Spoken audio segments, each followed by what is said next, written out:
Hi there. Today we're diving into the topic of abuse in later life. Domestic violence, sexual assault, and stalking don't stop at a certain age. They occur across the lifespan.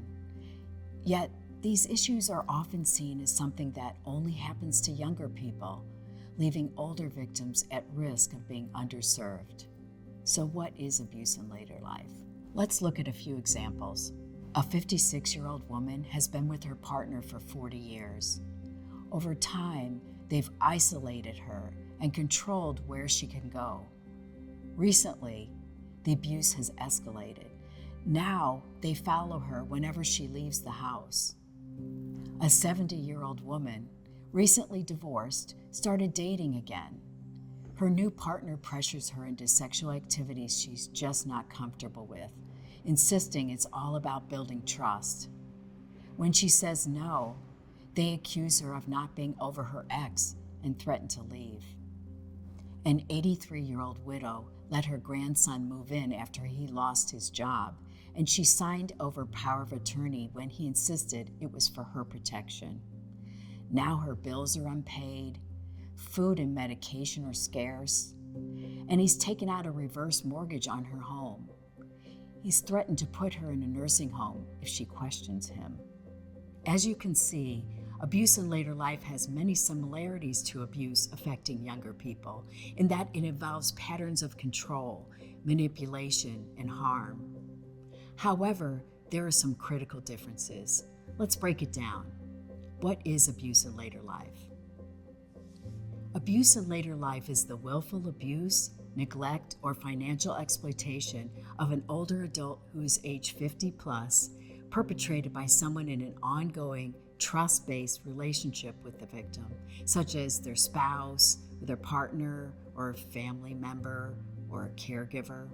It also includes sexual abuse or stalking by any offender, including a stranger. The term abuse in later life intentionally calls attention to the intersection of domestic violence, sexual abuse, and elder abuse. What are the forms? Abuse in later life takes many forms, including physical, psychological, sexual, or financial abuse, stalking, neglect, and abandonment. It's not uncommon for multiple forms of abuse to be co-occurring. How does it happen? Abusers use intimidation, manipulation, isolation, and violence to stay in control. They often have strong entitlement beliefs, justifying their actions to get what they want, whether it's money or assets, a place to stay, access to medications, or control over their victim's life. Who is impacted? Abuse in later life refers to people age 50 and older who face unique barriers. For example, they might not see traditional victim services as a fit for them due to their age, and often fall into a gap, too young for programs like Social Security, but no longer eligible for support for families with minor children. Like younger adults, people of all genders can experience abuse, though women are impacted more often. Older adults who are socially isolated, have disabilities, or rely on caregivers are especially at risk. What are the challenges for older victims? Here's the thing.